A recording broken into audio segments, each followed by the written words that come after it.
Battlefield 6 wants the world. In an effort to become a digital destination, the first-person shooter offers a variety of experiences. Single-player campaign returns, multiplayer once again runs the gamut between large-scale conflict and confined skirmish, Portal wants to usurp Halo's Forge and Fortnite's creative, and a battle royale is on the way. Battlefield 6 wants to be one of the movers and shakers of the live service market, a bona fide competitor to the perennially popular monolith that is modern Call of Duty. It's a strategy eerily similar to Battlefield 2042's, but the key difference is that the game is actually very good this time, or at least what I've been able to play of it. Publisher Electronic Arts and developer Battlefield Studios admirably set up an environment in which I could play many of Battlefield 6's myriad modes pre-release. Still, it's impossible to prepare anything other than an imperfect facsimile of a live service game expected to draw millions of players upon launch. The essence of BF6 is quite clear though, and it's exactly what the series needs to get back on track, even if it feels a little safe. Come for the multiplayer, stay for the multiplayer. Battlefield's signature multiplayer, with long-standing modes like Conquest, Breakthrough, and Rush, is far and away the highlight of BF6. Which likely won't come as a surprise to series fans. The combined arms approach, often mixing infantry, armor, and aircraft, has long been a recipe for fortuitous chaos, for the so-called battlefield moments, if you will. But the chaos has to be organized to a degree, and the return of classes is a major boon to Battlefield 6, feeling like it has its hand on the scale in a way that's not overbearing. The Assault, Engineer, Support, and Recon classes give you 4 distinct but wide avenues to support your team, and their class-specific gadgets flourish as a part of the larger sandbox. You're given objectives and 4 loosely defined roles, and being able to mix and match weapons, attachments, and gadgets to forge your own approach is as satisfying as it was in Battlefield 3 and Battlefield 4, which BF6 is a clear descendant of. Unfortunately, I can't speak much about Battlefield 6's competitive balance. Simply by virtue of playing pre-release, I, along with the others who had access, went up against a lot of bots. This did, however, afford me a lot of time to ponder BF6's map design. Battlefield 6's maps are generally very good, and I think the 9 launch maps have struck a decent balance with regard to their size. The interplay of classes and their various roles really shine in the streets and alleys of Siege of Cairo and Manhattan Bridge. But there's also the regular doses of unadulterated vehicle-dominated combat on maps like Mirak Valley and New Sobek City. It also helps that my beloved, and still excellent, Operation Firestorm returns from BF3 with a new coat of paint. Broadly speaking, Battlefield 6 does a great job not only crafting interesting objective locations, but also making sure the space between is fun to navigate. This was a massive detriment to BF 2042, which filled the space between objectives with wide-open expanses. Breakthrough and Rush are more structured, but this accomplishment helps Conquest and Escalation have an organic push and pull as individual squads focus on disparate attacks and defenses.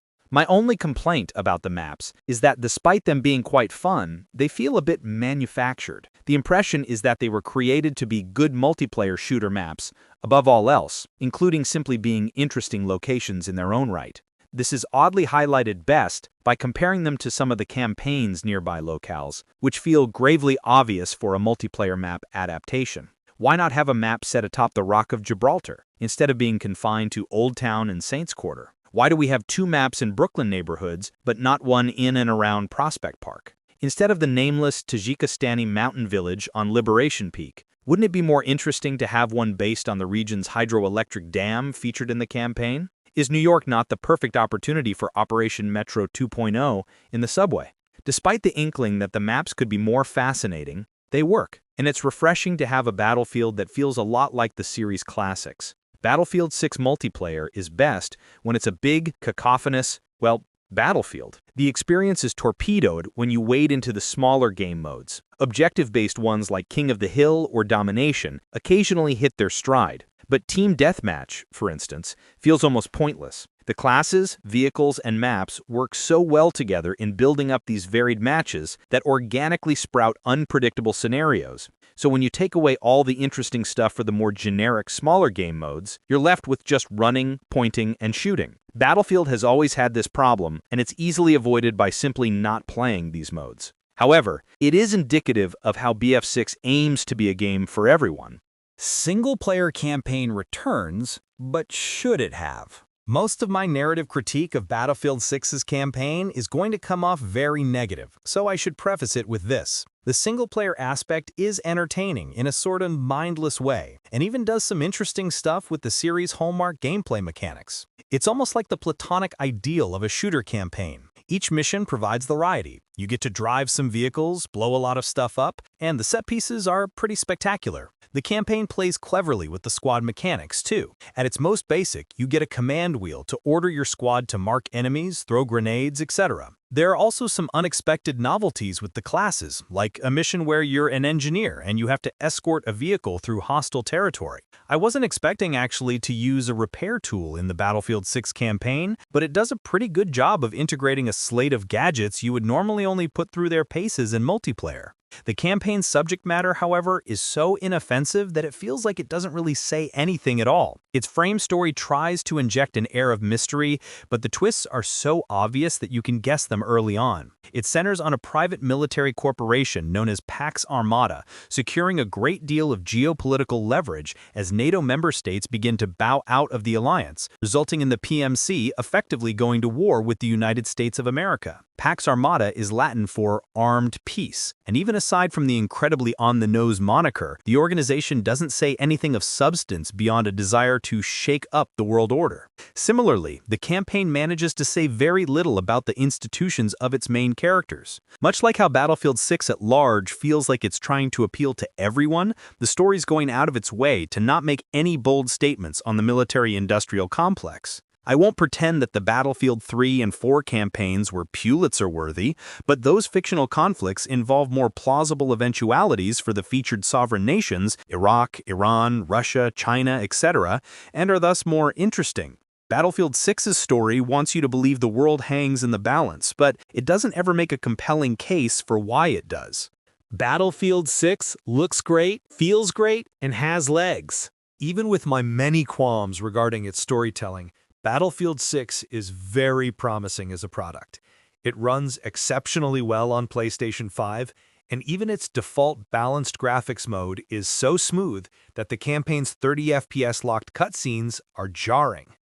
Performance mode is the only alternative on console, and the trade-off appears to be less dazzling lighting. Shadows are noticeably more jagged, and BF6's sublime atmosphere is a little less so. Still, you do crucially get higher frame rates. Playing Battlefield 6 is a sensory delight. Most notable is the exceptional sound design.